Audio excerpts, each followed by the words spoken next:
Il y a des noms qui résonnent avec l'histoire, des trajectoires qui interpellent et des ambitions qui intriguent. Jean-Louis Billon est à la croisée de ces trois dimensions. Héritier d'un empire économique, acteur majeur du paysage politique ivoirien, il s'est forgé un parcours qui ne laisse personne indifférent. Né dans une famille influente, il aurait pu choisir de rester dans l'ombre du pouvoir économique, mais il a préféré en découdre sur le terrain de la politique. Ancien ministre du Commerce, député maire de Dabakala, homme fort du PDCI-RDA, il a pris position dans les grandes batailles qui ont marqué ces dernières années. De son opposition au troisième mandat d'Alassane Ouattara à ses prises de distance avec Henri Konan Bédié, en passant par sa relation ambiguë avec Tidiane Thiam, son ascension politique est jalonnée d'interrogations et parfois de tensions. Pourquoi Jean-Louis Billon aspire-t-il aujourd'hui à la magistrature suprême? Quelle est sa vision pour la Côte d'Ivoire? Peut-il fédérer un parti divisé et convaincre au-delà de son cercle politique? Dans l'appart politique, il est temps d'obtenir des réponses. Qui est véritablement Jean-Louis Billon? Que veut-il pour la Côte d'Ivoire? Quelle est sa part de lumière et d'ombre? Bienvenue dans l'appart politique.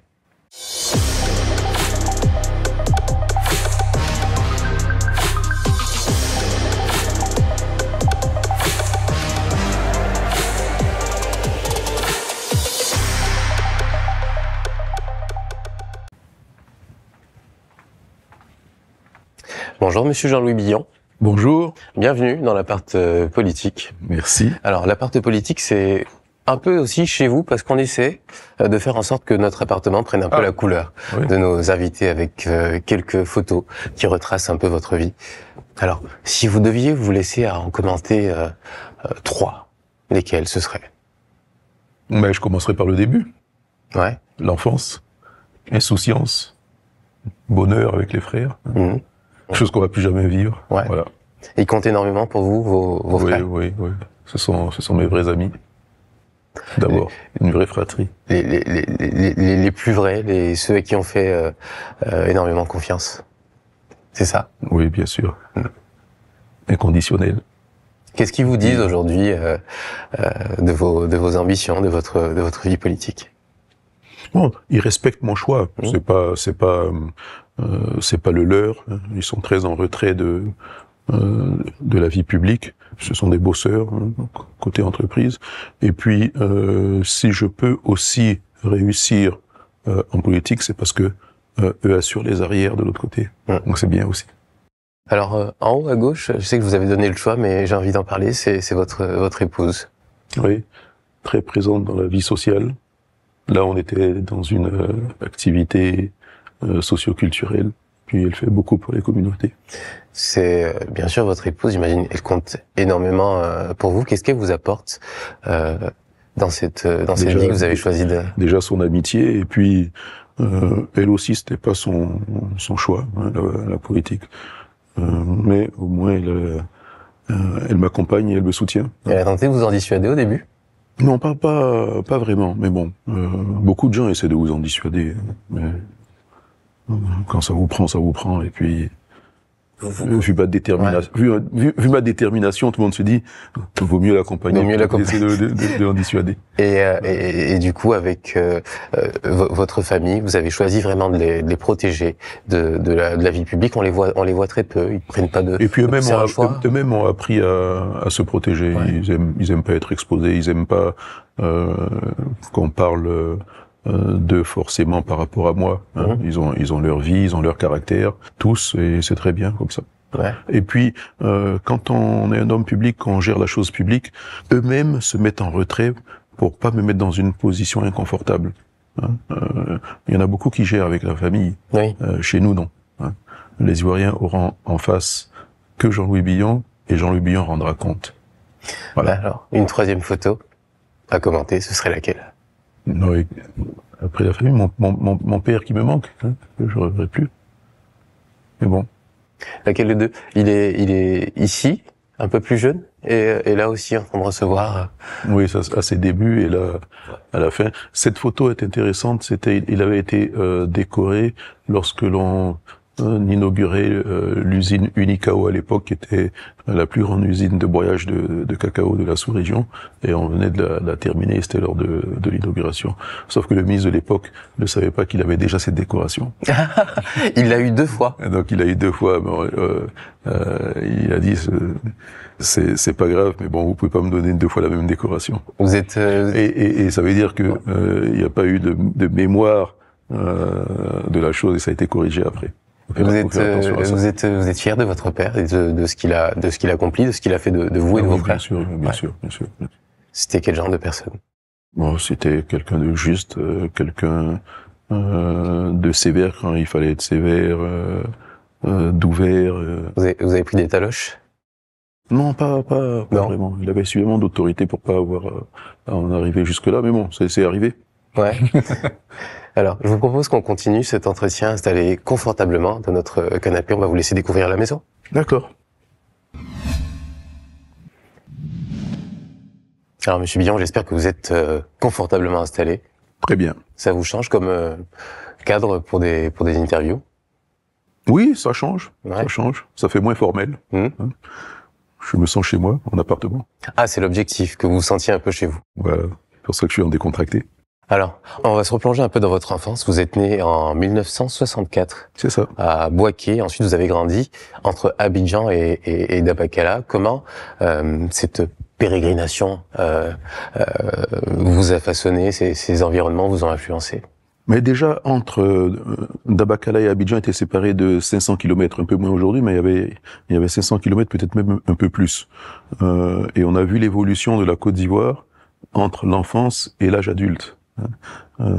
Puisque un pays en développement, en construction, tous les 6 mois, il y a quelque chose qui changeait. Donc ça, c'est quelque chose qui m'a marqué. La piste, c'était la plupart du temps sur la route. Et puis après, progressivement, la piste a été en meilleur état. La route s'améliorait, des bâtiments se construisaient, les villes grandissaient. Donc on a vécu tout ça de façon assez douce. Et puis la grosse ville avant d'arriver à Dabakala, c'était Bouaké. Et plus tard, ça a plus été Yamoussoukro. Yamoussoukro est rentré en grands travaux à partir de 76, 77. Et quand vous repensez à votre enfance, c'est quoi votre plus beau souvenir? Oh, mes grands-parents. Oui. Ils étaient à Dabakala, donc je passais toutes mes vacances. Chaque fois que j'avais des vacances scolaires, vacances de Noël, vacances de février, vacances de Pâques, j'étais tout le temps à Dabakala. Même les grandes vacances, c'est très tard que je ne partais plus à Dabakala. Alors, quand on parle de la famille Billon, on pense bien sûr à votre père, Pierre Billon. Il a bâti un empire, mais vous avez choisi il fuyait les projecteurs. Il avait une vie très discrète, mais vous avez choisi cette vie-là, qui est plutôt publique. Pourquoi? Je sais pas. C'est comme un appel. Je sais pas.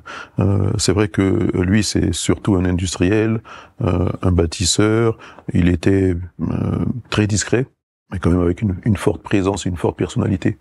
Mais moi, j'ai choisi la vie publique aussi par rapport au monde des affaires. Toujours insatisfait par rapport à l'environnement dans lequel nos affaires évoluent, et avec une classe politique en décalage avec le monde économique. Je me suis dit à un moment donné, il faut relever le débat. Faire en sorte que cette classe politique ne nous serve pas tout et n'importe quoi. D'où ce combat au niveau de la Chambre de commerce à un moment donné. Alors j'imagine que quand on grandit dans une famille qui est aussi influente, il y a énormément d'attentes. C'était le cas quand vous étiez plus jeune, enfant? D'attentes par rapport à qui? Par rapport au succès, continuer sur la lancée de ce qu'a accompli votre père. Ah oui, pour nous c'est un défi quotidien. C'est un défi quotidien. Et il faut savoir que les entreprises qu'il nous a laissées ont évolué au fil des ans. On a traversé la crise. C'était pas facile. C'était pas facile. En vérité, c'est un vrai challenge. Mais enfant, vous la ressentiez aussi, cette pression, cette attente? Oui, parce que très tôt, on vous formate pour ça. Nos vacances, on faisait des stages en entreprise, pendant que les autres jouaient, nous étions en stage en entreprise, en bleu de travail, au garage ou dans les champs.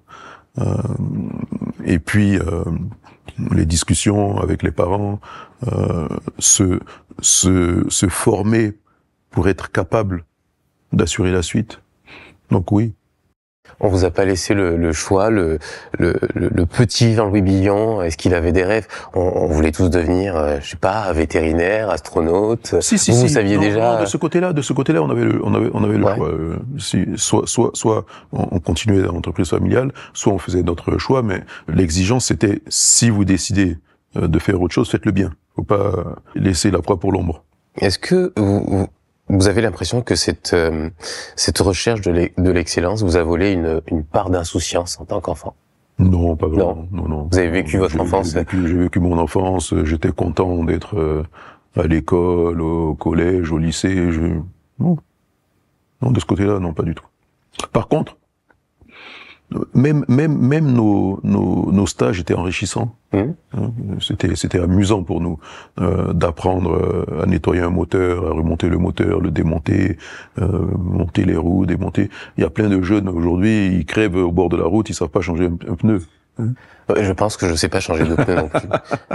Est-ce qu'il y avait de la concurrence entre vous et vos frères? Vous avez trois frères? Non, il n'y a pas de concurrence parce que entre mon premier frère et moi, il y avait 4 ans. L'autre, il y avait 6 ans. Et le dernier, il y a 13 ans. Donc, on n'est pas en concurrence. J'ai toujours été le grand frère pour eux.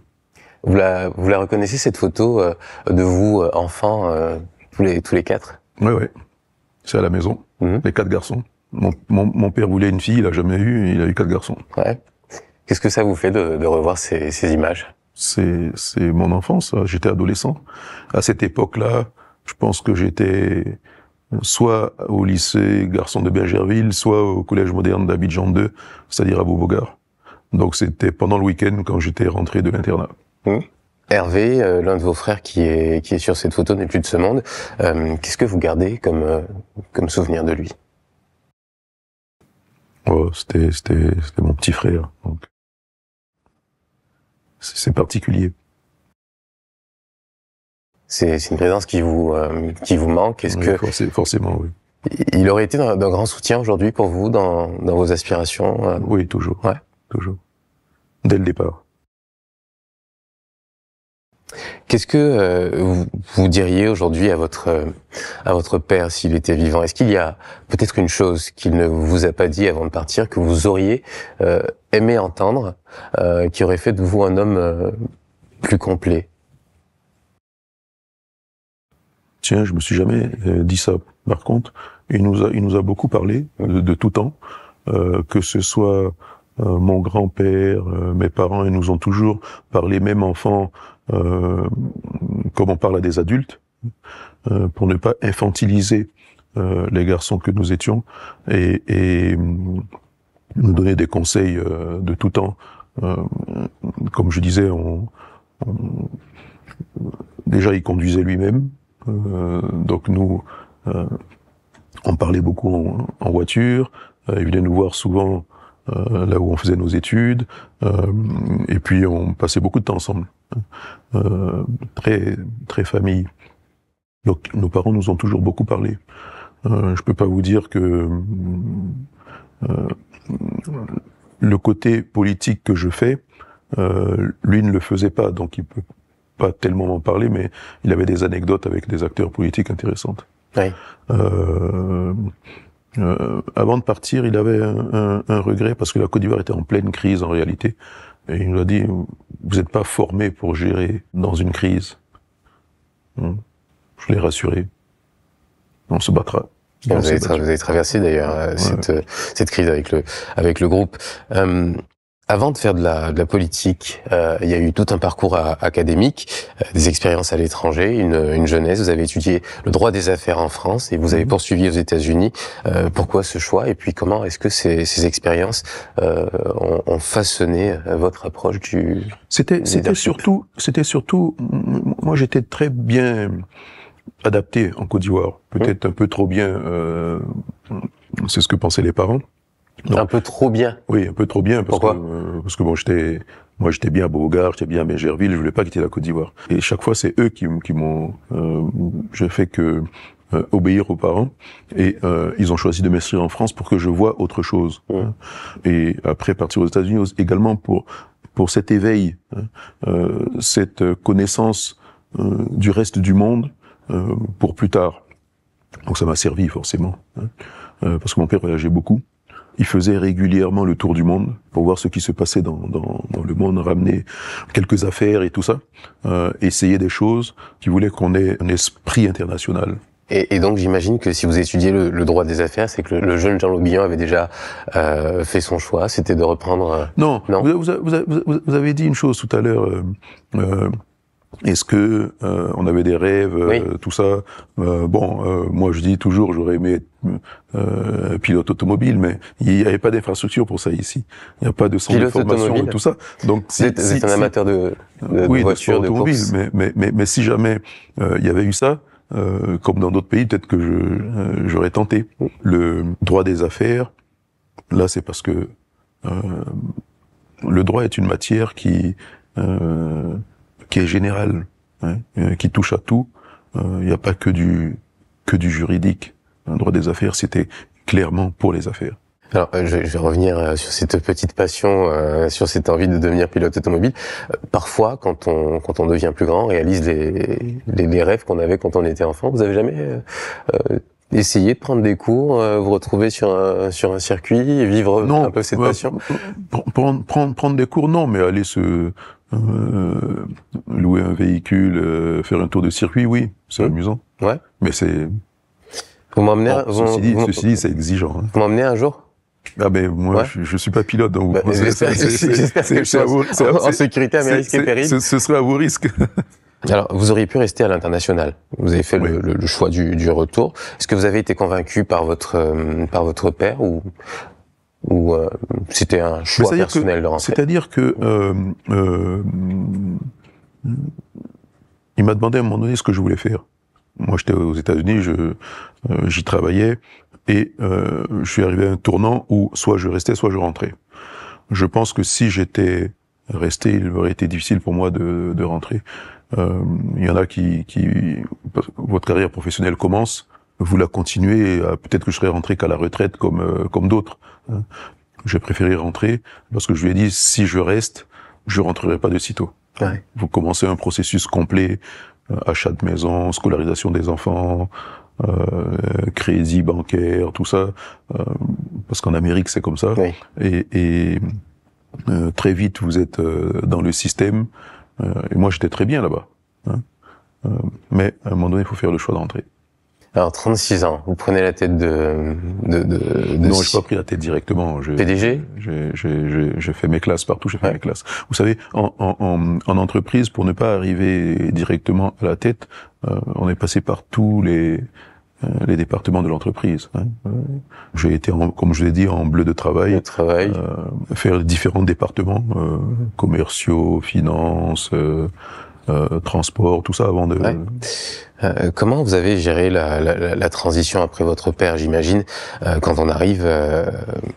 c'est vrai que tous les employés vous connaissez, c'est une entreprise familiale, mais il y a énormément de pression. Comment on s'y prépare? Comment on se met dans les conditions pour prendre la relève? Non, je pense que déjà il faut respecter ses employés. Eux-mêmes vous respectent si vous les respectez. Et puis ils ont leurs compétences. Vous reposez beaucoup sur les employés. Donc on a très vite travaillé en équipe sans problème. Vous réalisez rien tout seul comme ça. Faut pas croire. Alors c'est un grand défi de diriger une entreprise familiale. Est-ce qu'il y a eu des moments de doute, des moments où vous vous êtes dit Jean-Louis, tu n'es pas à la hauteur, tu devrais peut-être passer la main, tu devrais faire autre chose? Il y a toujours des moments de doute, mais bon, d'abord il faut savoir s'entourer. Ensuite, je pense que le plus difficile, c'est la traversée de la crise. On n'est pas formaté pour gérer une entreprise avec une rébellion, avec des pillages, avec des contrôles fiscaux intempestifs et injustifiés simplement parce que le pays dans lequel vous vivez a besoin d'argent pour fonctionner. Vous étiez d'ailleurs l'une des seules entreprises à continuer à payer ses impôts à cette période-là. Et ses salariés, oui, on l'a fait. Mais donc c'est pas facile. Hein. Et puis en même temps, commencer l'action publique, je pense que ça m'a aidé. Ouais. Et ben justement, vous avez fait donc le choix de commencer à faire de la politique. Besoin d'engagement public. Pourquoi, quand on est à la tête d'un groupe qui fonctionne aussi bien, qu'on est dans les bonnes conditions Mais déjà, qui fonctionne si bien, oui et non. Ça pourrait fonctionner mieux, dans un meilleur environnement. Ça pourrait fonctionner mieux, avec de meilleurs leadership, avec de meilleures décisions. C'est tout l'engagement. Et je pense que je parle pas que pour nous, mais pour l'ensemble des Ivoiriens que je côtoie, pour les jeunes entrepreneurs, il y a tellement de possibilités si on pensait autrement pour eux.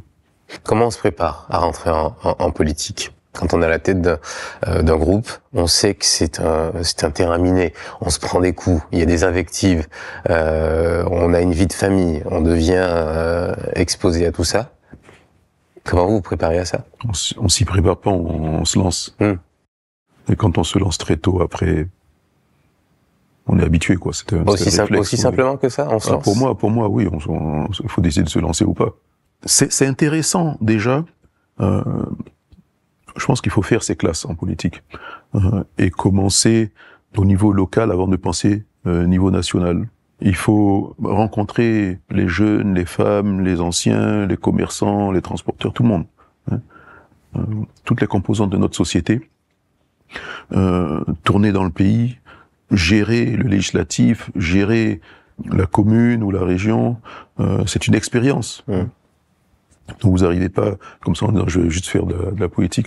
Sinon, vous faites une chose et après vous arrêtez, vous passez à autre chose. Est-ce que vous étiez un tant soit peu militant, même en étant chef d'entreprise, vous aviez déjà des attaches dans ce monde-là, un attachement pour oui, pour parce que vous supportez des personnes politiquement déjà, vous les accompagnez, et puis vous souhaitez voir telle personne réussir ou pas.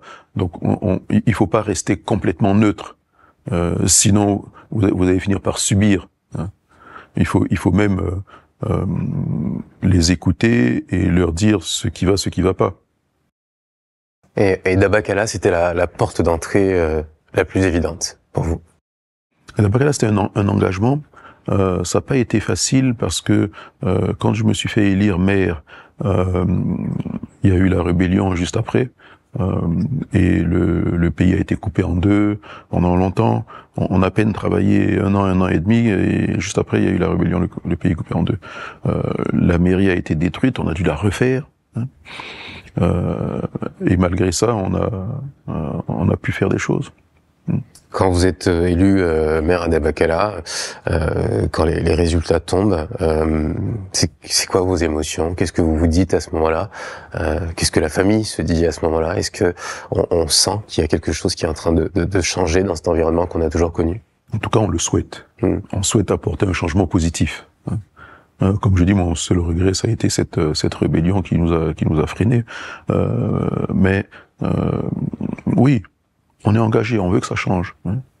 Arriver dans une zone de la commune qui n'a pas d'eau et vous apporter de l'eau, vous êtes content. Il y a quelque chose de fantastique dans l'engagement au service des autres, dans l'engagement public. C'est de pouvoir améliorer le bien-être et les conditions de vie. Donc quand vous réalisez ça, c'est votre satisfaction. Dabakala, c'est important pour vous, on l'entend quand vous parlez. La plus belle réalisation pour vous de ce côté-là? Bon, je dirais, tout à l'heure j'ai parlé d'eau. De l'eau, ouais. Je me souviens un village qui n'a jamais eu d'eau. Et on a fait le pari de trouver de l'eau. Alors, on a fait venir les entreprises de forage, rester des mois, personne ne trouvait d'eau. Et un jour, on a trouvé l'eau. Je crois que c'est le moment le plus heureux pour moi, quand je suis arrivé dans le village et de voir les populations qui m'ont porté, mais jusqu'à aujourd'hui, c'est un village dans lequel je ne fais même pas de campagne.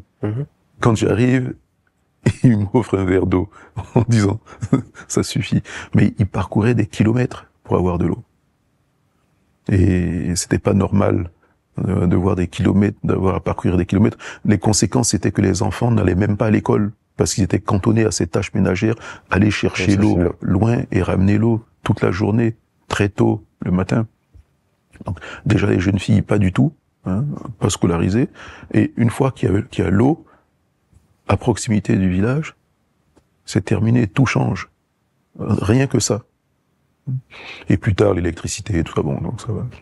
Pour vous, c'est quoi la clé, la proximité avec les populations, l'écoute, ressentir ce qu'ils vivent vraiment. Vous pouvez pas être bien vous-même si autour de vous les gens sont mal. Hein, ça se résume à ça. Donc il faut faire en sorte que les gens soient bien autour de vous. Vous avez été ensuite ministre du Commerce de 2012 à 2017. Non, j'ai eu un parcours avant. Hein. Oui. J'étais président de la Chambre de commerce. Bien sûr, aussi. Aussi. Avant d'être au gouvernement. Une fois au gouvernement, la réforme la plus difficile pour vous à faire passer, c'était laquelle? Non, il n'y a pas eu de réforme difficile. Vous avez changé beaucoup de choses. Il y a beaucoup de codes qui sont entrés c'est-à-dire que, en jeu pour assainir l'environnement économique. Il y a eu des défis à relever. Pour les consommateurs, le code de la consommation, hein, qui était en gestation depuis plusieurs décennies et ils n'arrivaient pas à le sortir. Donc on a pu s'asseoir tranquillement, travailler sur le code de la consommation et le sortir. Pareil pour le code de l'artisanat et remettre sur pied la commission de la concurrence, parce que tout le commerce c'est pas seulement un terme, c'est tout un environnement, un écosystème qui fonctionne bien. Quand les lois également fonctionnent. Toutes les lois du commerce dataient des années 50 et 60, donc il fallait les mettre à jour. Donc bon, c'était un travail peut-être harassant, mais bon, c'est un travail qu'on a fait, quoi. Est-ce que vous avez le sentiment que en repassant aujourd'hui, cadre du PDCI-RDA, député maire d'Abakala, cet aspect-là de votre carrière politique, ces changements que vous avez apportés, est-ce que vous avez le sentiment de bénéficier de tout le crédit de ce travail? Est-ce que vous pensez qu'on l'oublie? Il faut pas attendre le crédit, on oublie. Alors, beaucoup de politiques font tout pour que leur action soit visible. Mais c'est ça, on veut laisser une trace quand on rentre en politique, quand on fait du changement. Mais malheureusement, en politique, on retient très peu de personnes. Dans l'histoire, quand vous faites vos cours d'histoire, qu'est-ce que vous retenez? Les grandes réalisations économiques, commerciales, de développement et tout, on les retient pratiquement pas. Parce qu'on estime que c'est normal de le faire. Et c'est normal de le faire. C'est pour ça qu'on est élu. Ce que l'on retient, malheureusement, sont les mauvaises nouvelles. C'est les guerres, les héros de guerre, ceux qui ont fait ceci, ceux qui ont fait cela. C'est ça l'histoire. Mais vous voulez quand même qu'on retienne quelque chose de vous? Je veux que les gens soient bien au moment où j'étais là. Et que ça continue un temps, parce qu'après, il y a des changements, il y a une relève qui vient. C'est une continuité. C'est un travail. Il faut vraiment voir ça comme un travail et faire bien son travail. Une bonne gouvernance, enlever la corruption, assurer l'éducation, la santé, le cadre de vie des populations. C'est pour ça qu'on est élu. On n'est pas là pour faire quelque chose d'extraordinaire, non. Et ça, c'est normal. Vous pensez que tous les politiques pensent de la même façon? J'ai l'impression parfois que c'est un discours formaté, apprêté, mais est-ce que vous pensez que certains le vivent réellement, cet engagement, ou sont juste là C'est-à-dire, vous avez des acteurs politiques, des personnes qui rentrent en politique pour être quelqu'un, hein, d'autres même pour s'enrichir. Et cette approche-là, elle est mauvaise. Votre engagement doit être que pour améliorer le quotidien des Ivoiriens. Faire en sorte que leur cadre de vie s'améliore, faire en sorte que tout l'environnement autour se développe, se modernise.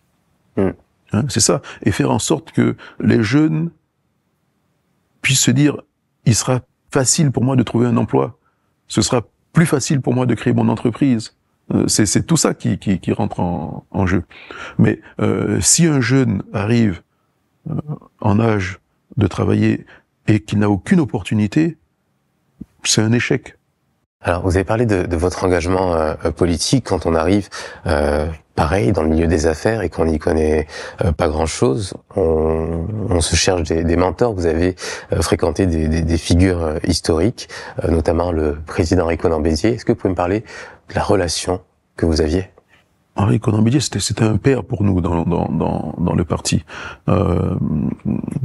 Peut-être incompris pendant qu'il était président et qui a vécu un coup d'État et qui n'avait de cesse après de faire en sorte qu'il y avait qu'une cohésion règne. Et dans ce sens-là, il était d'un grand enseignement, même dans son caractère. Quelqu'un qui s'exprimait beaucoup. On disait qu'il parlait peu. Il parlait peu. Ça dépendait des jours. Et par contre, il avait beaucoup d'humour. Il était extrêmement moqueur. Et quand il commençait, il s'arrêtait plus. C'est la grande particularité des présidents. Ils aiment profondément leur pays. Et ça, c'est quelque chose que l'on retrouve chez tous. Quand on parle vous dites un père. Quand on parle d'un père, on pense à un héritage. Est-ce que vous avez le sentiment d'avoir gardé quelque chose de lui dans votre façon de faire de la politique ou de voir la Côte d'Ivoire? La défense du parti, oui. Et puis bon, en ligne de mire, le développement de la Côte d'Ivoire. Il faut voir que c'est un homme qui a participé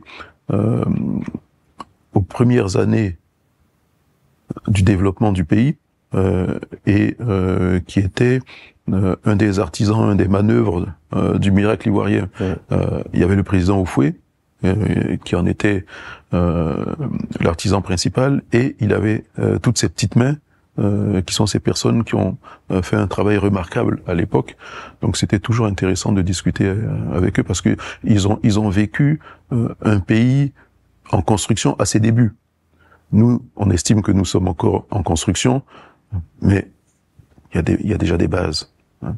C'est pas pareil. C'est un peu comme moi quand j'ai pris l'entreprise familiale. Elle existait déjà. Hein. On peut avoir d'autres orientations, tout ça, mais elle existe déjà. Et c'est ça qu'il faut arriver à laisser aux Ivoiriens demain. On leur laisse un pays en meilleur état que ce qu'on a trouvé quand on est arrivé. Et aux générations d'après, d'améliorer ce qu'on a laissé à chaque fois.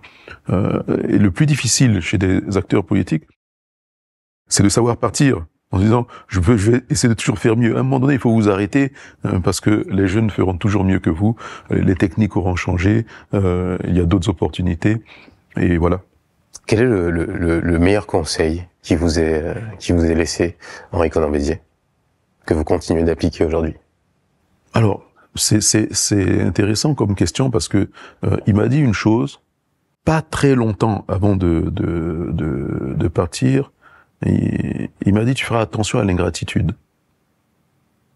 Je dis je comprenais pas. Et tu fais beaucoup de choses, mais tu feras attention à l'ingratitude. Il y en aura beaucoup qui seront ingrats. Ne fais pas attention, avance. Et je pense que c'est quelqu'un qui a vécu ça tellement de fois. C'est comme un conseil qu'il laissait.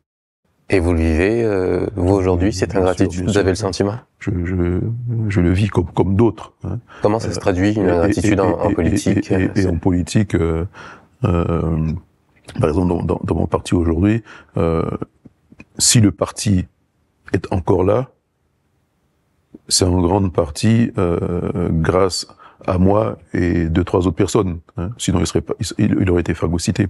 Et puis, d'autres qui vont dire « Ah, mais tu n'as rien fait ». Alors que ce sont ces personnes-là qui n'ont rien fait. Mais bon, c'est pas grave. Ça fait partie du jeu. Ça fait partie du jeu, mais j'imagine que ça touche quand même quand on est dans sa famille politique de vivre ça. Ça vous affecte? Non. Il faut avoir une carapace pour continuer. Donc moi, je me suis bâti une armure il y a très longtemps. Votre ultime souvenir avec Henri Konan Bédier avant son décès? Ultime souvenir, il me tend un cigare, je dis je ne fume toujours pas. Il dit ah c'est vrai, parce qu'il fumait le cigare. Oui, amateur de cigares. Mais avec mon frère, il fumait le cigare également, ensemble. Donc, il dit non, toi, tu fumes pas. Pensez qu'il a laissé toutes les clés au parti pour survivre après lui? En tout cas, il a laissé le parti. Hein. Il a laissé le parti en bon état. Et il a même, avant de partir, préparé le 13e congrès. Tout était prêt. Il ne reste qu'à le tenir. Ne pas tenir ce 13e congrès, c'est le trahir. Voilà.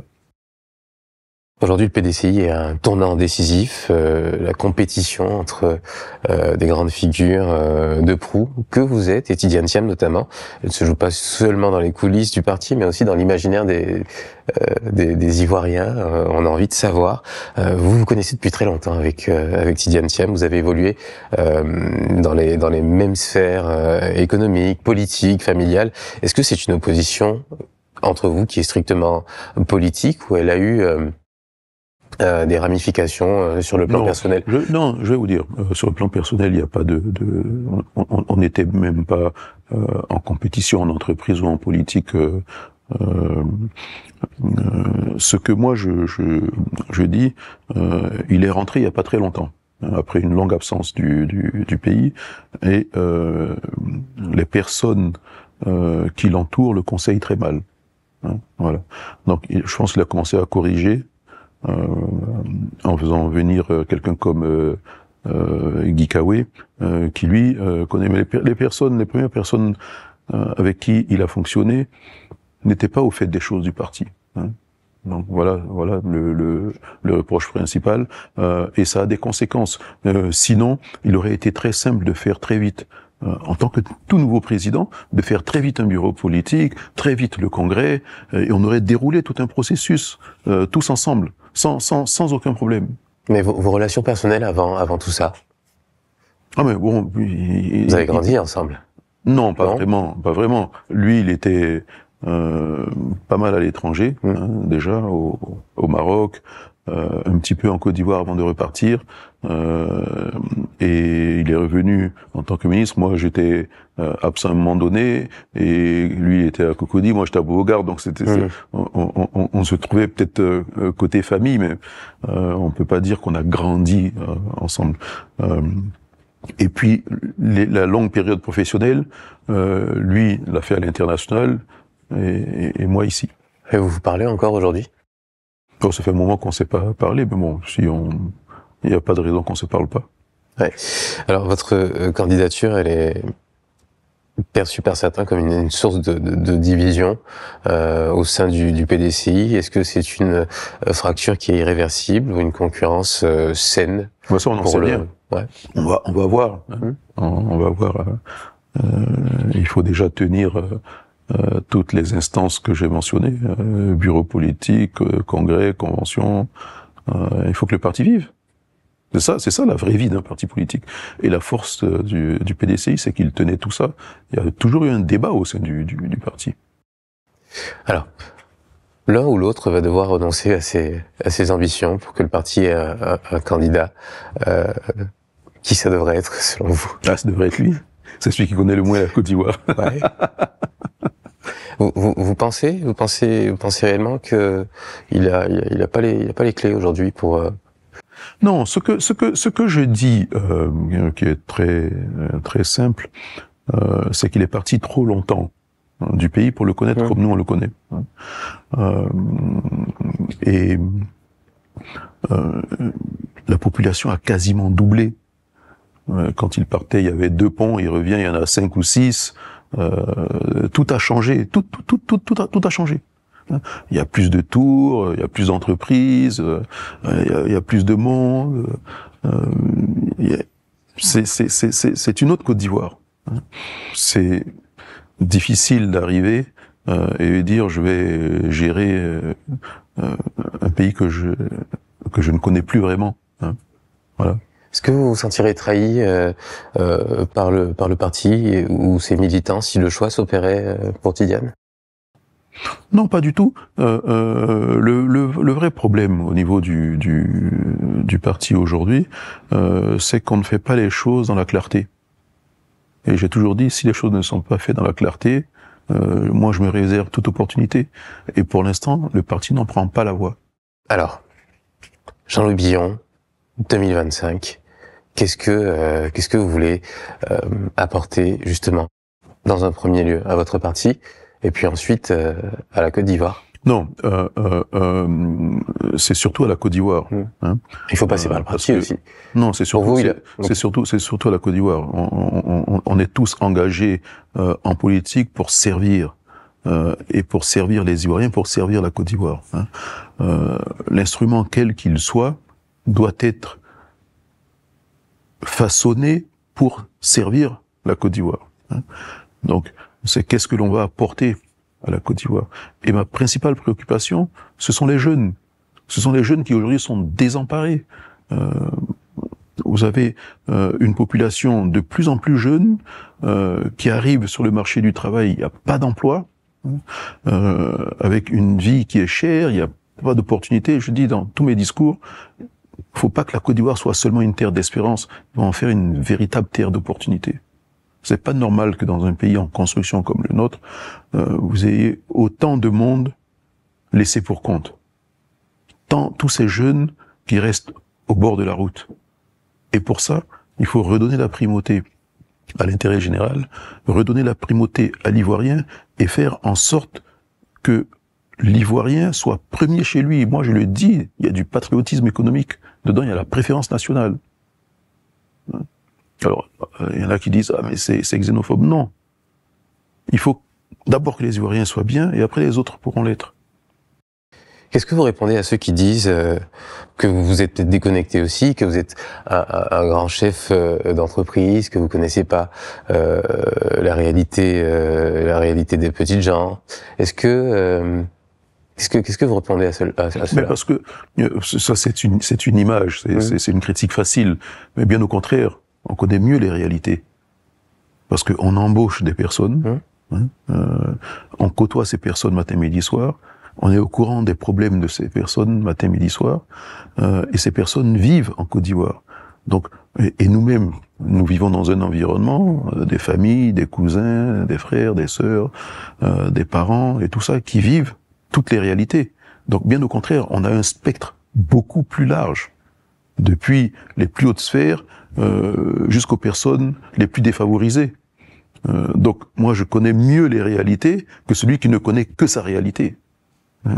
C'est ça une connaissance. Est-ce que c'est frustrant qu'on vous ramène toujours à cette condition du chef d'entreprise qui a réussi, de la grande fortune, et qu'on s'intéresse peut-être moins à ce que vous avez envie de... C'est pas frustrant. Ce qu'il faut comprendre, c'est que moi, au contraire, j'aimerais voir plus d'Ivoiriens dans ma condition que l'inverse, et faire en sorte qu'il y ait un maximum d'Ivoiriens dans ma condition, et mieux encore.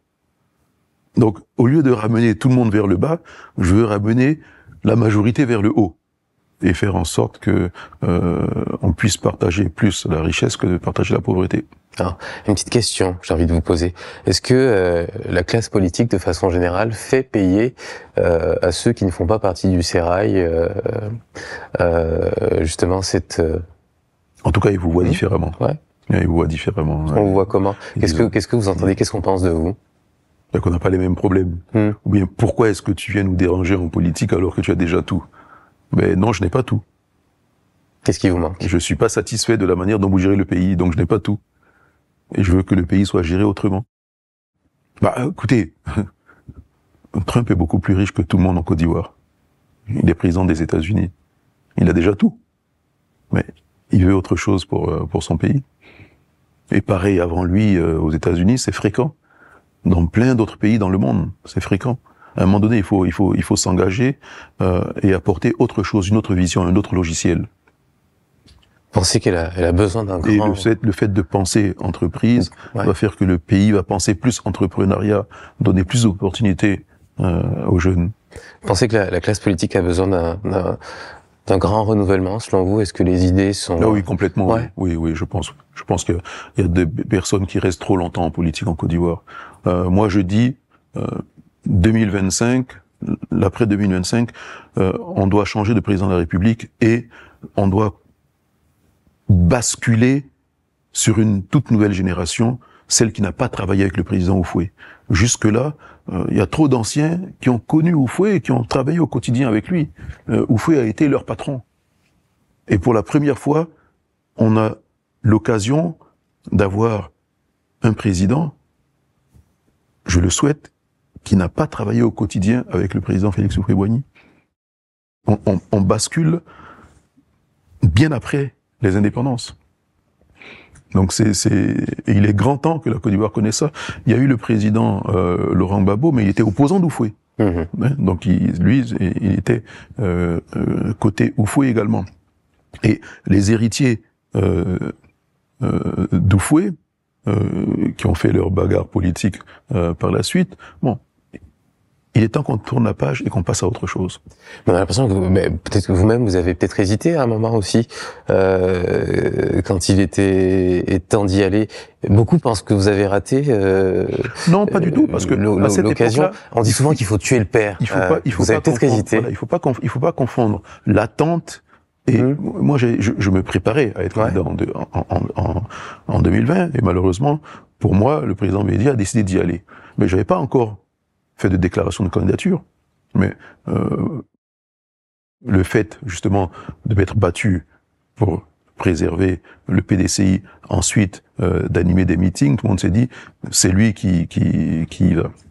Mais bon, et c'est justement là qu'il faut comprendre mon comportement d'aujourd'hui.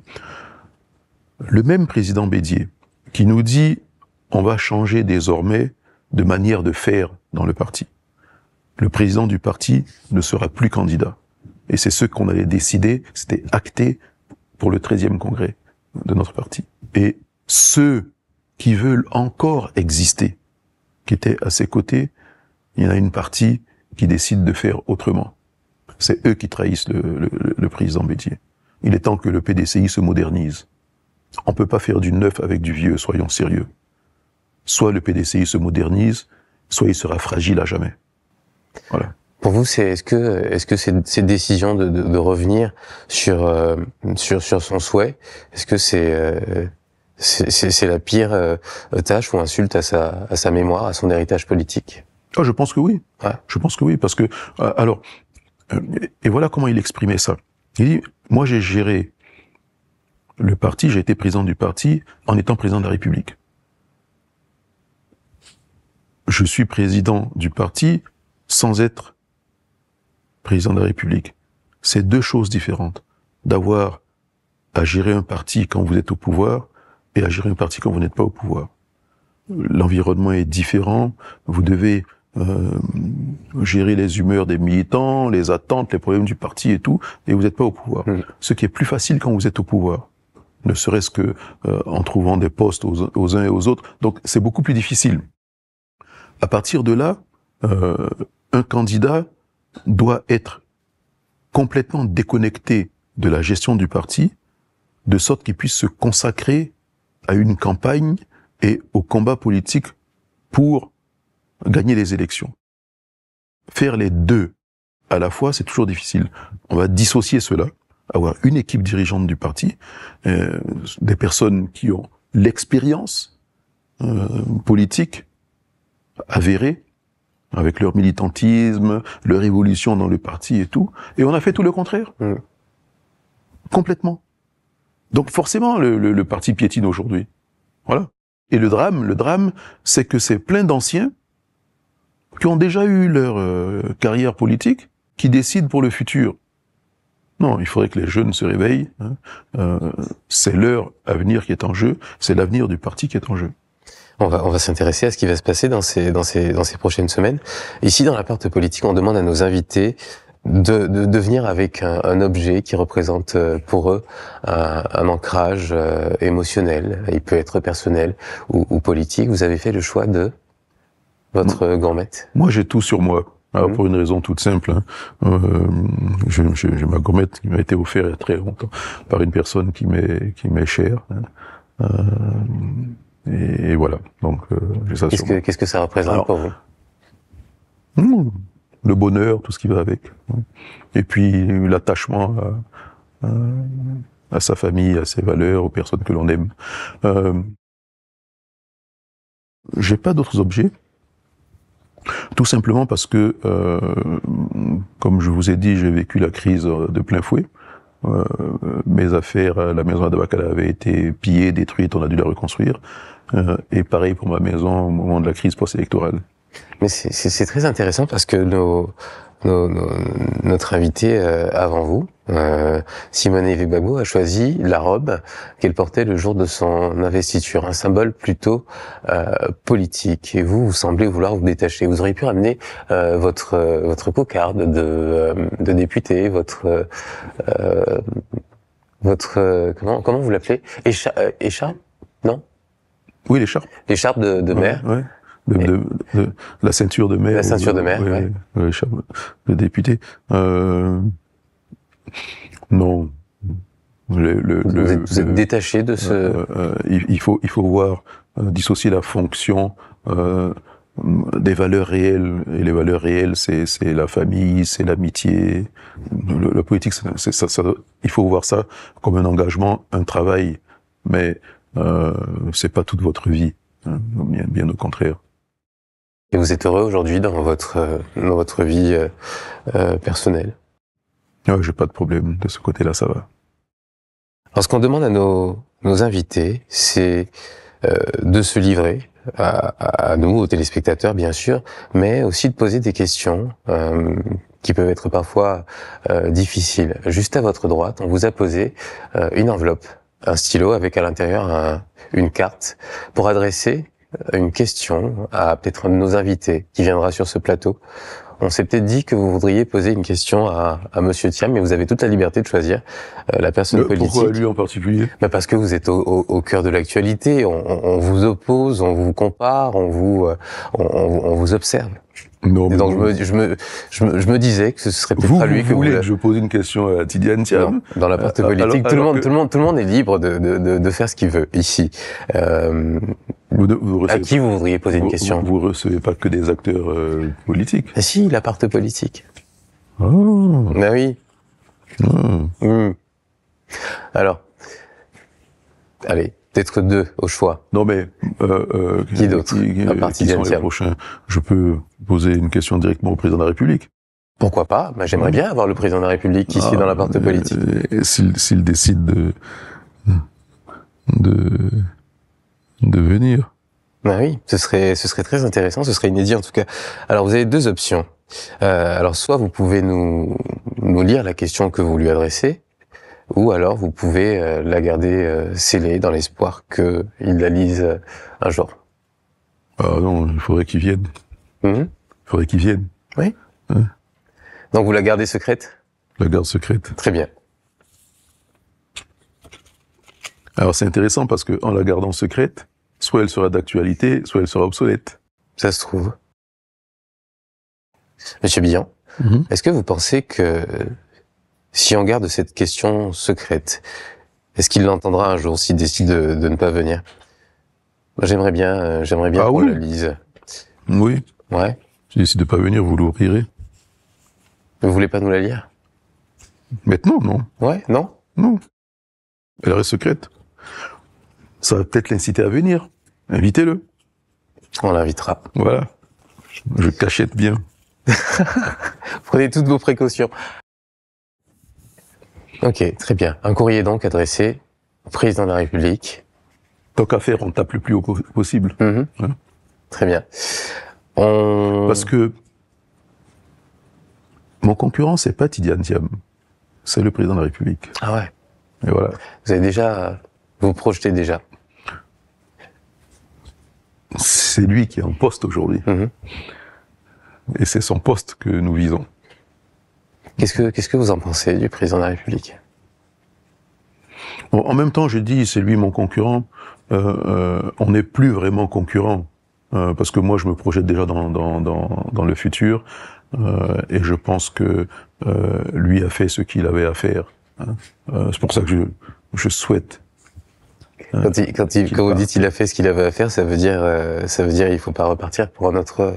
Oui, c'est ça. C'est-à-dire qu'il a fait ses mandats. Alors, vous connaissez l'histoire des 3 enveloppes? Dites-moi tout, je vous écoute. Les 3 enveloppes C'est un président de la République qui, au soir de sa vie, fatigué, se dit bon, il est vraiment temps que je passe la main.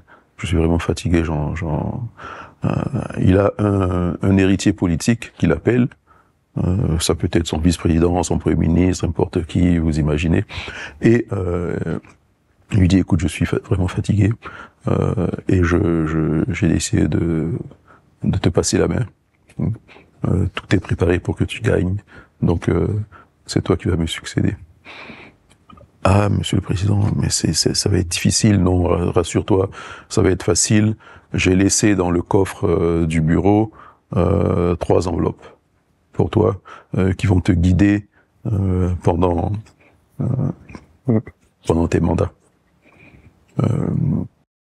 Donc les enveloppes sont numérotées 1, 2, 3. Dès qu'il y a une première crise dans le pays, parce que les crises arrivent toujours, tu ouvriras la première enveloppe. D'accord. Donc effectivement, le successeur commence. Au bout de quelques années, il y a une crise dans le pays, un grand mécontentement, et il se précipite dans le coffre, il ouvre la première enveloppe, et c'est marqué mais rejette toutes les fautes sur ton prédécesseur, et dis-leur que tu vas changer à partir de maintenant et tout. Et exprime-toi devant le peuple et explique que tu vas faire des changements profonds. Donc c'est ce qu'il fait.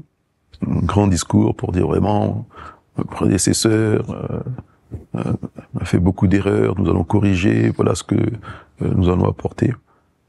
Et tout se calme et ça va. Et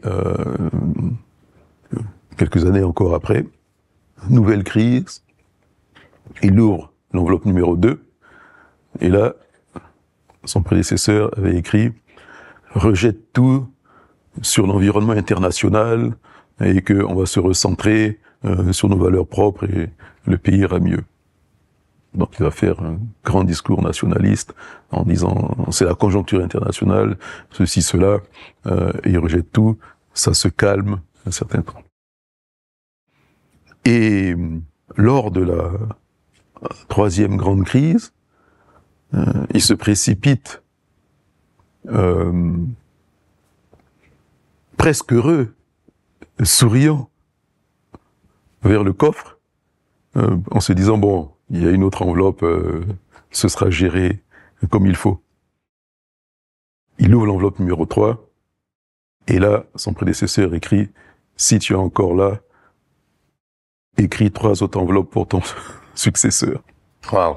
Voilà la leçon. Ok, donc pour vous, ça y est, le président de la République en est au stade où il doit écrire ces 3 enveloppes. À un moment donné, il faut savoir partir. Ouais. C'est ce que je pense qu'il faut savoir bien partir. 3 enveloppes pour 3 mandats?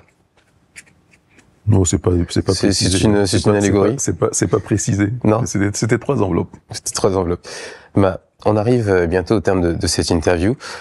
La partie politique, c'est aussi et surtout à destination de la jeunesse qui apprend à redécouvrir ces figures politiques, leur parcours, leurs envies, leurs ambitions. Vous aimez beaucoup la jeunesse. Je sais que vous êtes quelqu'un de très détendu. On vous voit souvent, voilà, avec des images comme celle-là, en lacet. Là, je crois que c'est le coup du marteau, là. Ouais. Et puis aussi avec Didi B. Particulier pour vous, c'est votre filleul. On s'est apprécié très vite, parce qu'on avait fait une interview ensemble avec Brut, et j'ai bien aimé sa perspicacité, ses questions. C'est un garçon qui, contrairement à ce qu'on pourrait penser, qui a des valeurs familiales et tout ça, c'est très important. Et puis je suis admiratif de tous ces artistes ivoiriens qui ont créé une vraie culture ivoirienne, qui n'existait pas quand nous on était jeunes, qui naissait. On écoutait beaucoup plus les musiques étrangères, et il y avait très peu d'artistes ivoiriens quand nous on était adolescents. Ils commençaient tout doucement, Daouda, Baïs Pinto, tout ça, François Louga, ça c'était les premiers. Mais maintenant ça foisonne, hein, aussi bien dans le reggae, aussi bien dans le rap, dans le zouglou.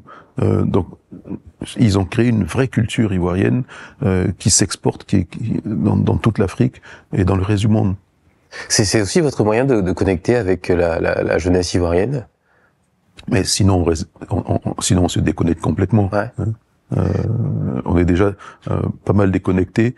Et si vous voulez améliorer le sort des jeunes, apprenez à les connaître et à connaître leurs attentes. Si vous aviez un message aujourd'hui à passer à la jeunesse ivoirienne, ce serait lequel? Qu'est-ce qu'il faut retenir de Jean-Louis Billon et à quoi il aspire pour les jeunes de Côte d'Ivoire? Je leur dirais, ne perdez pas espoir, tout peut changer, positivement, tout peut changer, c'est jamais perdu d'avance. Et d'ailleurs, vous avez montré des images avec le sport, moi j'étais président du CNSE, le Comité national de soutien aux éléphants. Ah oui, c'est vrai ça. On a fait des CAN, des Coupes du Monde et tout ça, très animés. Et il y a des retournements de situation que le sport offre, extraordinaires. Et je me dis dans la vie également. Il faut que ces jeunes s'inspirent de cela et se disent il y a jusqu'au bout, jusqu'au bout. Il y a toujours une possibilité de réussir, de bien réussir, tout comme tout n'est jamais acquis, on peut tout perdre, hein. Donc il faut jamais perdre espoir. Dernière question. Si 2025, vous n'y allez pas, est-ce que vous continuez en politique ou alors on retourne aux affaires? Alors non seulement votre question n'est pas bonne, mais dites-vous qu'en 2025, je vais gagner. Non. Voilà.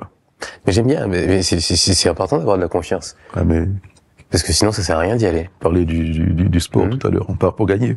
Hein. Mais vous, justement, vous disiez que la politique c'était pas une carrière. Est-ce que vous avez C'est pas une fin en soi. Ouais. Hein. C'est pas une fin en soi.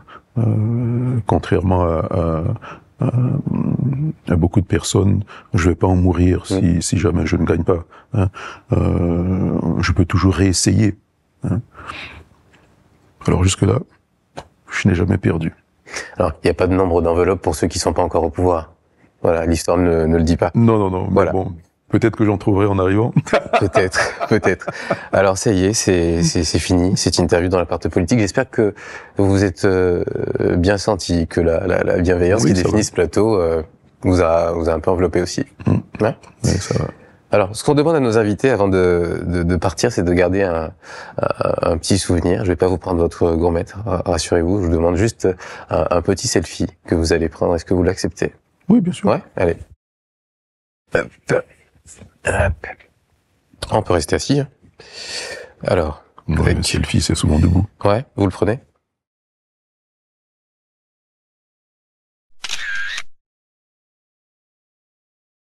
Merci de nous avoir accordé cette interview et puis je vous souhaite tout le meilleur pour la suite. Merci beaucoup.